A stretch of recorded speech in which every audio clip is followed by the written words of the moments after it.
Fala aí galera, tudo bem com vocês? Hoje eu volto então com conteúdo para vocês analisarem, que é o que faltou para a gente, né? Lembro que vocês até me alertaram sobre a questão da análise da função do C. Então a gente volta com esse conteúdo, segue a referência de página aqui para vocês acompanharem. Apostila número 2, frente 1, aula 21 e 22, a partir da página 12, beleza? Então vamos para a aula sem perder muito tempo. Galerinha, então a gente vai ver as funções da partícula C. São muitas funções, a gente vai tentar aludir a elas com algumas sínteses aí para a gente compreender melhor, mas em geral essas 9 funções elas realmente aparecem, umas em menor escala, outras em maior escala, a gente vai comentar isso durante o decorrer da aula, beleza? E olha só, eu fiz uma lista então. Pode ser índice de indeterminação do sujeito, pronome passivador, pronome reflexivo recíproco, partícula expletivo de realce, parte integrante do verbo, conjunção integrante, conjunção adverbial condicional e também pode ser substantivo. Cara, é muita coisa, então presta atenção. Vamos aos detalhes e até retomar um conteúdo que a gente já trabalhou anteriormente, porque quando a gente fala do estudo C, obrigatoriamente a gente já fala de coisas que a gente mencionou, a gente volta para essas coisas com uma atenção focada unicamente na partícula C, morfologicamente falando. Então, bora lá. Galera, ele pode ser um índice de indeterminação do sujeito. Quando que ele vai ter essa função de índice de indeterminação do sujeito? Toda vez que auxiliar, como vocês podem ver, na formação do sujeito indeterminado. Vale lembrar que o sujeito indeterminado pode apresentar ainda duas formas, então a gente tem que tomar o devido cuidado. De que forma o sujeito indeterminado pode aparecer? Vamos lembrar? Quando o verbo estiver na terceira pessoa do plural sozinho, como no primeiro exemplo, tomaram medidas mais enérgicas, enérgicas, seria plural, desculpa aí o erro. Tomaram, o verbo está na terceira pessoa do plural, ou seja, nesse caso eu tenho um verbo que corresponde à minha observação ali, com uma característica. Eu não sei quem foi o autor da ação, certo? Se eu não sei, consequentemente, quem foi o autor da ação, então é um sujeito indeterminado. E há uma outra forma também pela qual ele aparece, vamos lembrar aqui de demarcar, né? Terceira pessoa do plural, o meu sujeito indeterminado. E uma outra forma pela qual ele também pode aparecer é quando o verbo estiver na terceira pessoa do singular acompanhado de um C. Nesse caso também posso ter sujeito indeterminado, certo? Desde que não haja a menção a uma partícula que possa funcionar como sujeito depois do verbo. Como é o caso que aparece aí, ó. Acredita-se em criaturas místicas, certo? Esse C aqui é o elemento que eu estou classificando. Pode perceber que o verbo aparece na terceira pessoa do singular realmente. E o meu sujeito indeterminado, porque eu não sei quem acredita, eu desconheço o autor da ação. Por conta disso, esse elemento passa a ser um índice de indeterminação do sujeito. Uma das coisas importantes a se reparar quando tem um índice é que o termo da frente não vai ser uma partícula que corresponde a um sujeito, ou seja, verifique aí que não tem o que? O elemento que vem desprovido de preposição, inclusive, né? Vem acompanhado de preposição. Ou seja, é qualquer classificação que venha acompanhada de preposição, nesse caso é um objeto indireto, beleza? Então toma cuidado com isso. A segunda classificação que eu coloquei para vocês foi como pronome ou partícula passivadora, que aparece demais em exames vestibulares. Qual é a atenção que a gente tem que ter? Ele auxilia na formação da voz passiva sintética, lembrando que a voz passiva acontece de uma forma analítica e sintética. Tomar cuidado com essas duas formas. Olha o exemplo que eu coloquei aqui só para mostrar e retomar essas vozes verbais, tá? Eu coloquei aqui a primeira frase. Os moradores foram surpreendidos pelos protestos. Nós temos a expressão foram surpreendidos, que é uma locução verbal. E esse termo vem acompanhado por um sujeito paciente, não vem? Quem foram surpreendidos? Quem sofreu a ação? Os moradores. Então, sujeito paciente. E o elemento pelos protestos é o meu agente da passiva, correto? Perceba que essa construção toda, por apresentar uma locução verbal, um agente da passiva, está na voz passiva analítica. Agora, embaixo eu tenho a construção semelhante, só que dessa vez eu tenho um verbo que está na terceira pessoa do plural, acompanhado então de um C, e perceba que moradores é o meu sujeito paciente, não é? Quem foram surpreendidos? Quem sofreu essa ação? Os moradores, sujeito paciente. E veja que dessa vez o verbo só tem um elemento, não tem locução, acompanhado do C, formando uma voz passiva sintética, portanto, a partir desse momento, o C passa a ser uma partícula ou pronome apassivador, sempre auxiliando na formação dessa voz passiva sintética, não se esqueçam. Então o sujeito vai aparecer depois. Uma grande dica que a gente dá nessa situação é que o verbo ele vai flexionar de acordo com o seu sujeito, né? O sujeito não está no plural. Obrigatoriamente o verbo também vai estar no plural, beleza? Próximo, pronome reflexivo.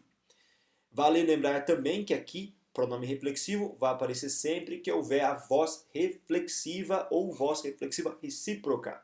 Então existem essas duas vozes verbais também, e a nomenclatura dos pronomes que acompanham essas vozes verbais pode ser alterada, pode ser mudada de acordo com a gramática. A gente vai ver aqui daqui a pouco. Vamos lá então.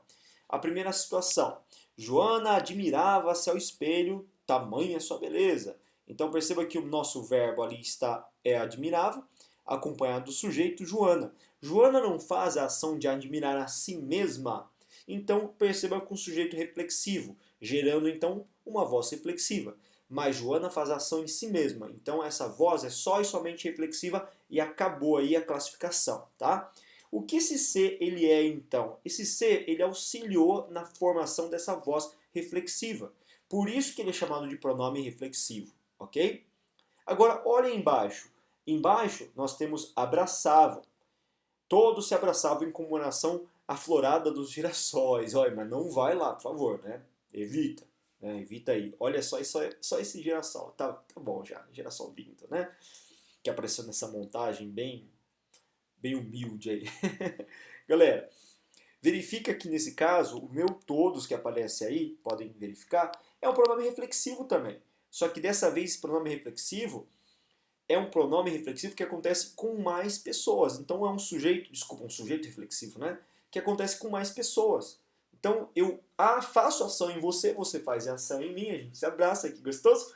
Então você percebe que essa ação, essa troca, ela induz a muitos sujeitos e eu tenho esse princípio de troca de ações. Por isso que eu tenho sujeito reflexivo recíproco. Então, dependendo da gramática, pode ser que essa voz reflexiva recíproca possa chamar esse C de pronome recíproco, pronome reflexivo recíproco e assim por diante. É um pronome reflexivo simplesmente, tá? Então, tem essas diferenças também, ok? Fica esperto.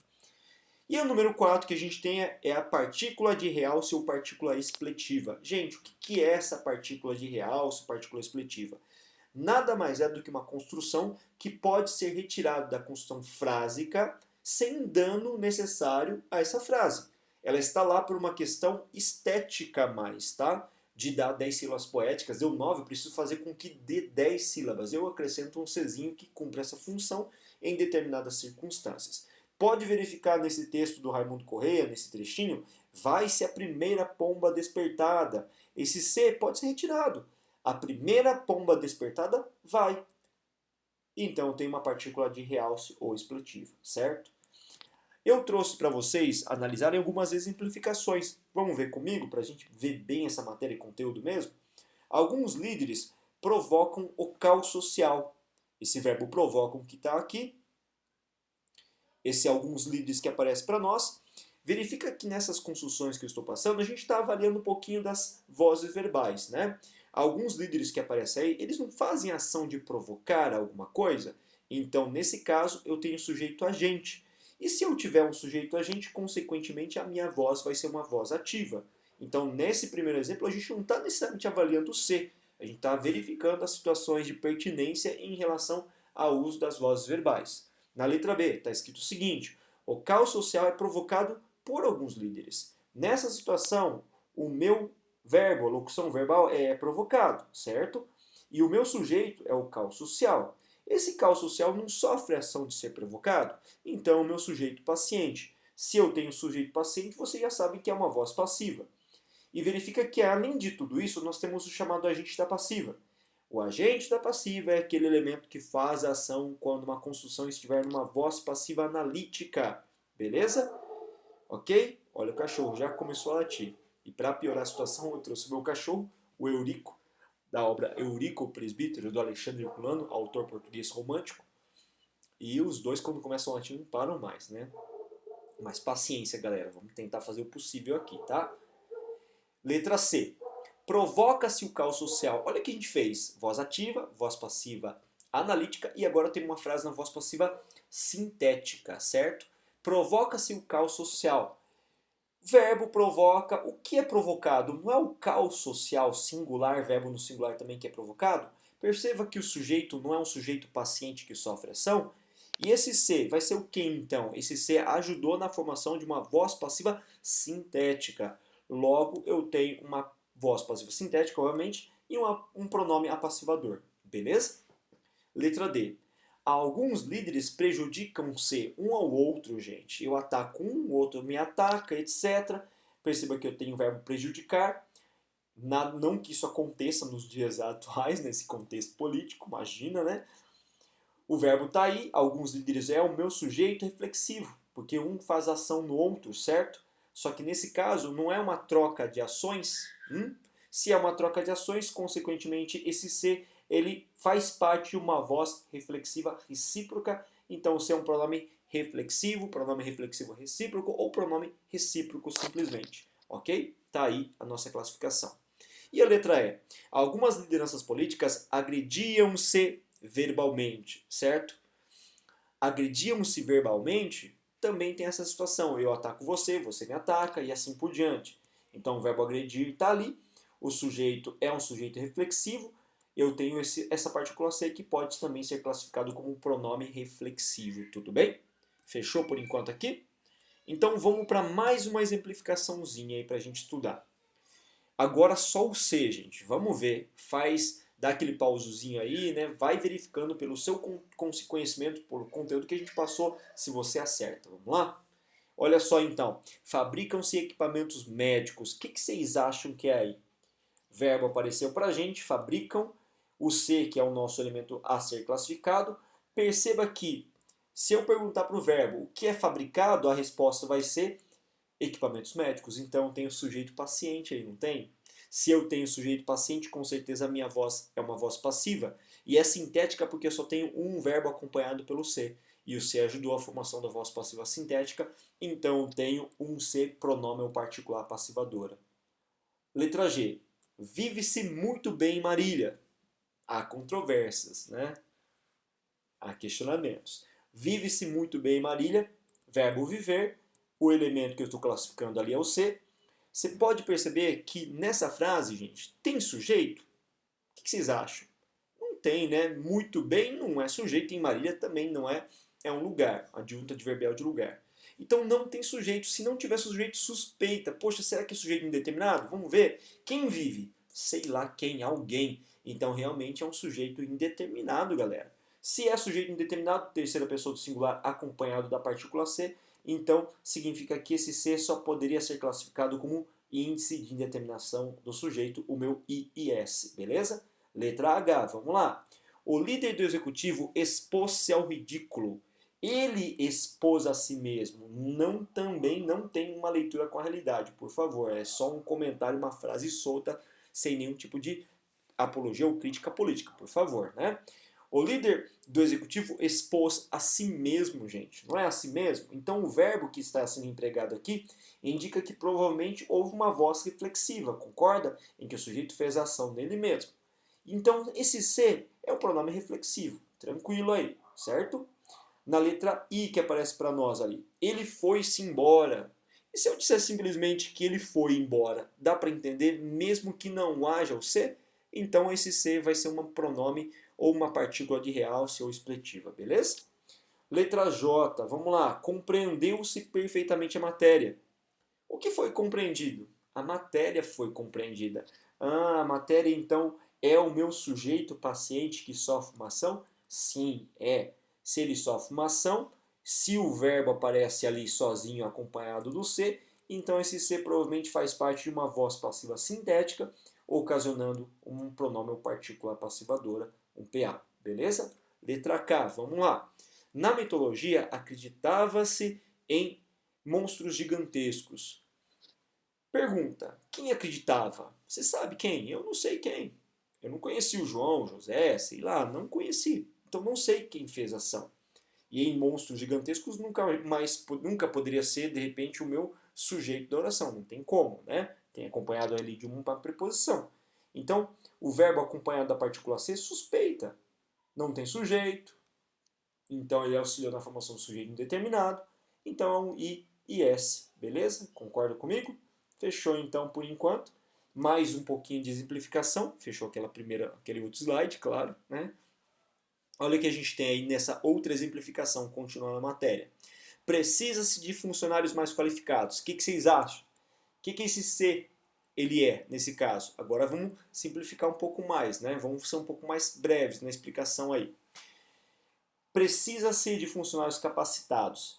Eu sei quem precisa? Eu não sei, você também não. Então perceba que o sujeito é indeterminado. Logo, esse elemento ajudou a formação desse sujeito indeterminado, um I e S novamente. Letra M. Fez-se um abaixo-assinado a favor da democracia. O que foi feito? Um abaixo-assinado foi feito. Sujeito paciente, um abaixo-assinado. Então só pode ser o quê? Um pronome ou partícula passivadora.